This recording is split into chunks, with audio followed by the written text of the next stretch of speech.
Assalamualaikum warahmatullahi wabarakatuh.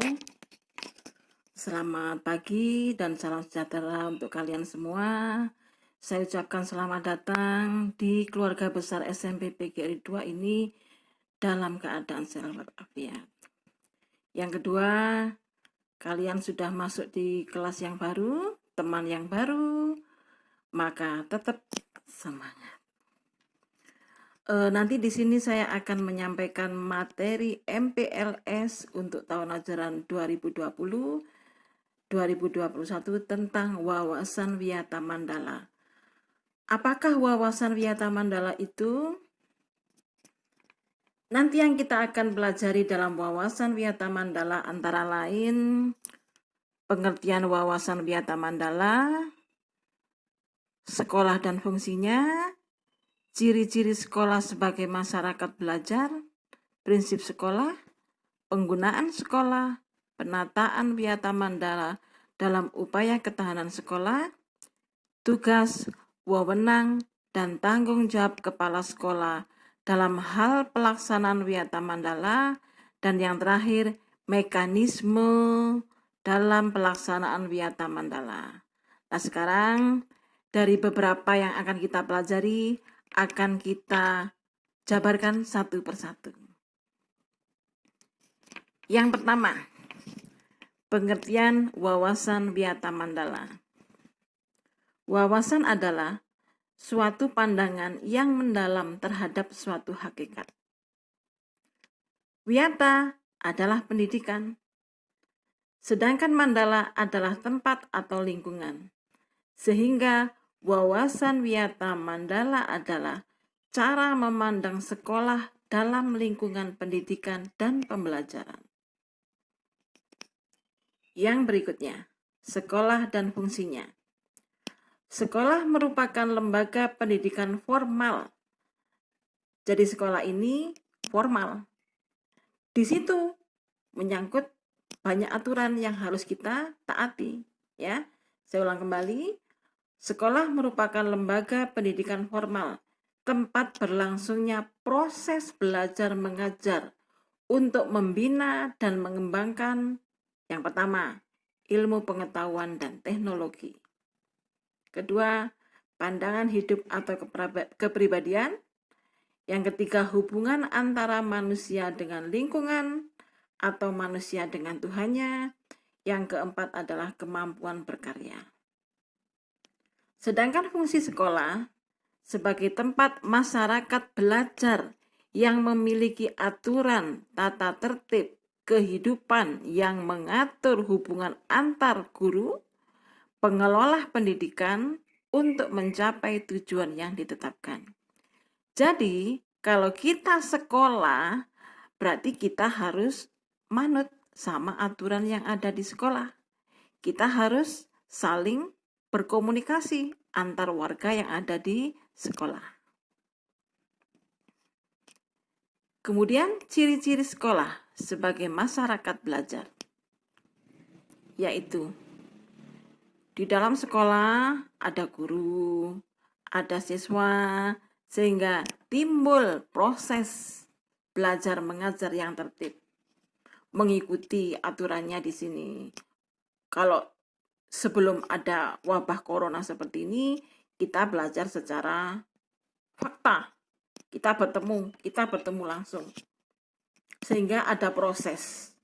Proses itu harus mematuhi aturan yang ada, harus mematuhi tata tertib yang ada, tidak sembarangan. Yang kedua, tercapainya masyarakat yang sadar, mau belajar dan bekerja keras. Jadi di sini kalau kita sekolah, jadi harus mau belajar. Siapa yang di sini tidak pernah belajar? Yo, tunjuk tangan. Oh, pintar ternyata. Di sini muridnya rajin semua. Bagus. Yang ketiga, terbentuk manusia Indonesia seutuhnya. Jadi kita sekolah ini tidak hanya sekedar mencari ilmunya saja, tetapi juga tata krama dan etikanya dijaga, diperbaiki, sehingga kita akan menjadi manusia yang berguna untuk keluarga, bangsa, dan negara. Prinsip sekolah.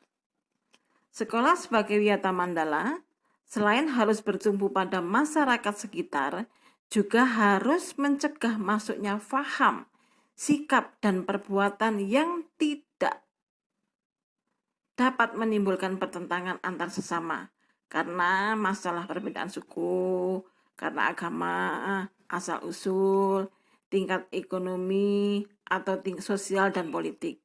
Nah, di sini artinya sekolah itu juga harus memahami, jangan sampai di sini ada pertentangan, misalnya satunya agama Islam, satunya Kristen, ini tidak ada kerjasama, itu tidak boleh. Jadi kita sama, ya. Jadi kita sama, harus sepaham, karena tujuan kita adalah belajar. Berikutnya adalah penggunaan sekolah. Sekolah sebagai lembaga pendidikan diperuntukkan sebagai tempat proses belajar mengajar.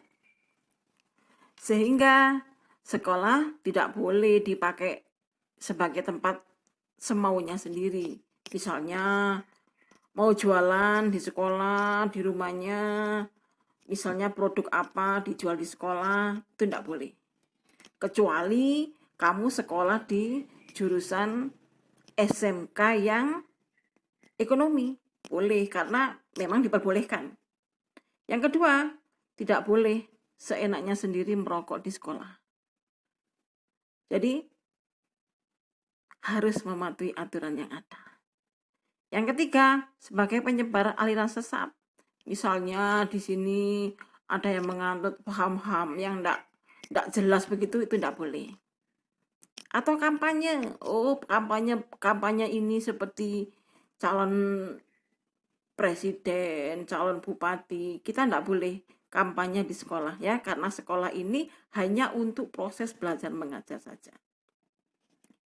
Yang berikutnya, kegiatan yang menimbulkan kerusakan, misalnya demo, nah itu tidak boleh, ya. Atau syuting film, sinetron, itu boleh kalau ada izin dari pemerintah daerah, ya. Jadi tidak boleh asal-asalan ada mau produser ke sini, terus mau syuting di sini seenaknya sendiri, itu tidak boleh. Jadi sekolah sebagai suatu lembaga pendidikan yang diperuntukkan sebagai tempat proses belajar mengajar.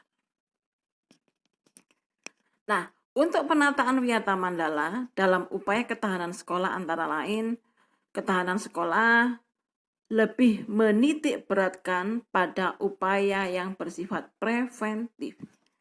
Preventif itu kalau misalnya ibarat orang sakit, kita menjaga dulu, ya, jangan sampai sakit, ya. Yang kedua, untuk menjadikan sekolah sebagai tujuan dan fungsinya. Tadi sudah disampaikan tujuannya apa, fungsinya apa, di atas tadi sudah disampaikan. Nah, untuk tugas, wewenang dan tanggung jawab kepala sekolah dalam pelaksanaan wiyata mandala. Nah, di sini kepala sekolah sebagai manajer. Apa sih manajer itu, anak-anak? Pimpinan. Jadi kepala sekolah sebagai pimpinan utama bertugas dan bertanggung jawab memimpin penyelenggaraan belajar mengajar serta membina pendidik dan tenaga kependidikan serta membina hubungan dan kerjasama antara masyarakat sekitar. Jadi kepala sekolah di sini tugasnya banyak. 1, membina gurunya. Itu namanya pendidik. Kedua, membina tenaga kependidikan seperti staf tata usaha, pelaksana sekolah, dan sebagainya. Serta harus membina hubungan kerjasama antara masyarakat sekitar, kanan kirinya. Itu harus mau, ya. Yang berikutnya, mekanisme dalam pelaksanaan wiyata mandala.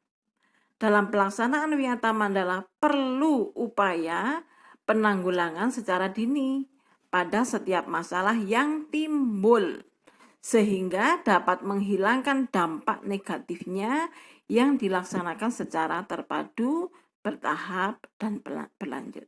Jadi terpadu itu bersama-sama. Bertahap itu ada langkah-langkahnya. Yang pertama, misalnya kalau membangun rumah, pondasinya dulu, kemudian batu batanya diteruskan, terus dan terusnya.